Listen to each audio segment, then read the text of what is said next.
How do you feel when you look at the sky? I love a dynamic, colorful, moody sky. And when I look up at the sky and it's moody and moving and interesting, I'm in awe and I get really excited and I gotta take some pictures. That's how it is. Welcome to my channel. My name is Kristina Moyer. Thank you for being here. Today's video, we're doing watercolor of a stormy, moody sky that I found. And I think Charlie's coming to say hello. Possibly some other pups around me too. Hey, Charlie. Yeah. Did Mommy take pictures of a cool sky when we were on a W? Yeah, I call it a W for good reason. So we're going to do this one today. So feel free to follow along if you want. Give it a try. Or even better, find a picture that speaks to you. Take your own picture and just be ready for when you experience a really special moment that is exciting to you to capture it so you can use it as a reference for your own work. I think that's the ideal scenario when it comes to creating art. So without further ado, let's get started.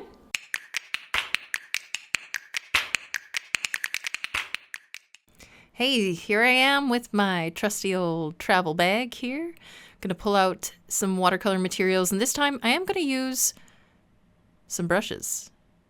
Not just that pen brush thing that holds the water, but let's pull out my materials, get my sketchbook, get that out of the way. I've got my little pencil kit. I've got my watercolors, the Van Gogh. Yeah, really love those. Good quality. And what else have we got here? My little mini, in case I want to use the mini. But I'm thinking I'd like to use this size, so a bit bigger today. Have not done one in there for a while. And just a few more things that I need. Might use the blending crayons. Definitely want a cloth of some sort. These cloths are great. I don't know where they're from, but they're amazing. Once I find out, I will let you know and add it to my list of Amazon things if you can get it on Amazon. So I am going to use this Scotch tape, which is not your typical tape to use. I just did not have my masking tape, but we're going to see if it works. Going to give it a go. It's worth it. So I've got my little waters. Keep one water for clean water, one water for dirty water. And now we go to a new page. And I am using both sides of the pages for this particular book. Why not? If I've already started, I'm going to maintain that. I feel like you kind of make your own rules. If you start one way, you kind of follow that way. I don't know. It's not like you have to, but it kind of feels like my own rule that I created for this particular sketchbook. So going for it. And I'm just applying this tape the same I would with a masking tape, trying to get my edges even so they don't look wonky at the end. I just eyeball it though. If you want to be precise, you can go ahead and ruler that out. And I have this stormy sky picture that I took, and I'm going to use that as a reference. So if you have some interesting skies in your area, make sure you have your camera ready and take some interesting pictures. That, or you can just look on something like Pexels, or something where it's like a photo share site that you can use. They're made specifically for that reason. You can always donate to people if you want to. Yeah, so that's an option as well if you don't have your own reference images. So I'm just using that little crayon to get started with some areas that I want to keep white. And I'm going to use this fancy silver brush. It's a really soft brush that comes to a taper and can be used for a lot of different purposes. And it's really fun. So I'm just going to start in with a bit of a bluish mix that has some browns in it to give me some of that dark kind of eerie look to it. Because if I just use a bold blue, it's not going to give me that kind of stormy color. So I'm mixing in some browns actually. So if you have a blue that you need to kind of make look kind of dull and kind of gray and eerie, then add some brown to it and see what happens. It's always fun. The magic of watercolors, and then also using those crayons where there'll be areas. It's almost like a magic. You can probably do something fun with friends by, just drawing with crayon in areas maybe they won't be able to tell where you've drawn, and then playing around with that. So going off of my reference image, trying to add layers of color to express the image well. I am adding, you can see when I add that bold blue that's not really mixed with any brown, what that looks like. And there was kind of this area where the blue sky was peeking behind the clouds. I just love a dynamic sky, and having areas like that is super fun. Sometimes it's helpful to hold your whole painting on an angle. So sometimes you'll have artists working on an angle, and what that does with watercolor, the difference between having it flat versus if it's on an angle of some sort is the way that the water is going to then hold the pigments down, right? So we're using gravity to our advantage in certain areas. So I wanted those pigments to kind of pull downward, maybe pooling just a bit at the bottom, and that's what I'm kind of doing right there. Depending on the paint you're using and even the paper quality can make a difference in terms of what's pulling off the page.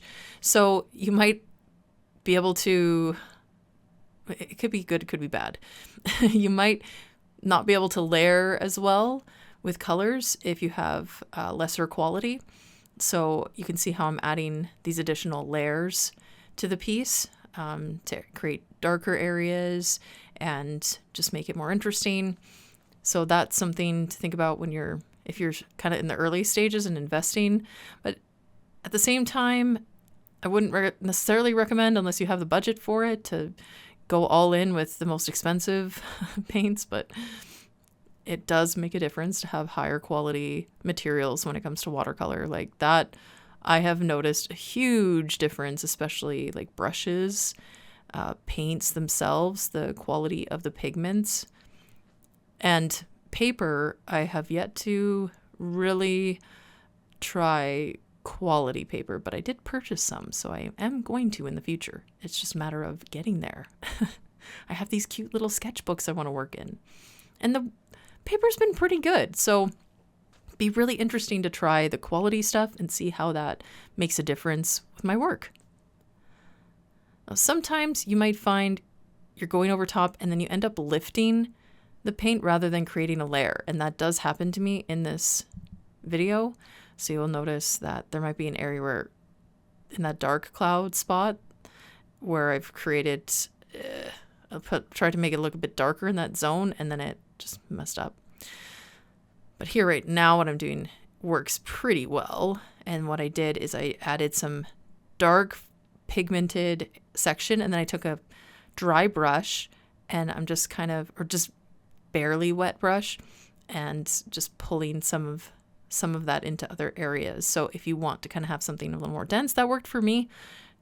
Maybe you have other techniques though that you use, and that's a-okay. But I just want to create the value differences. So you want the really intense darks, the really light lights, bright whites. That'll make it look more dynamic. Okay, you can see right here how it is pulling the paint off. So sometimes, like if it's not fully dry and then you paint over top, what happens is you end up pulling paint. And this is a common thing with paint. It happens when you're a little bit impatient. So I was being a little impatient. So that dot at the top, I was like, okay, I'm going to leave it. And then I'm going to just use my little brush around, see if I can fix it. Another thing you can do is just dab off that area with a cloth and kind of start over. Watercolor isn't the most forgiving, so you might find you struggle with it, but you could try, and then if it doesn't work, it's in a sketchbook. It's not, going up on the wall. I'm not too worried about it. But yeah, we try to fix what we can and count it as an experience. If it doesn't turn out that great, that's okay. I guess the only thing that I don't exactly love about this piece is how monochromatic it is. I tend to like lots of color, so it just, has this monochromatic feel to it, and that's not my favorite outcome. But let me know what you think in the comments. If you, do you have a particular color scheme that you enjoy or lend to, either in your work or what you enjoy having on your walls? All right, I'm getting ready to sign it right here using a really thin brush to sign because it's a small canvas and I don't want my name to kind of take over. It is good to have a nice thin script liner brush. Okay, that is the finished piece. I'm going to see how this goes, peeling off. And I'm not sure if you saw, but I shouldn't have been pulling off the way that I did just then. That's okay. Live and learn. So tore off a little bit of the painting bottom, but the rest of it actually did a great job. You're supposed to pull away from it, and I wasn't doing that, and I realized that as I watched the video back. So pull away, not towards the piece, and you might have better success. But I was actually quite happy with how the Scotch tape worked. Hooray! Could have been a lot worse, really. So I'm not so mad about that. But let me know what you guys think about this piece. Do you get the stormy sky vibes with it? How does it make you feel? Okay, throw out that Scotch tape out of there. Let it fully dry before closing up your book. And start dreaming of new pieces to make. There's the photo, side by side with the painting. And we'll take some more looks. Thank you guys so much for being here. I appreciate you. Let's take another angle. Let's take another look at it. Yeah.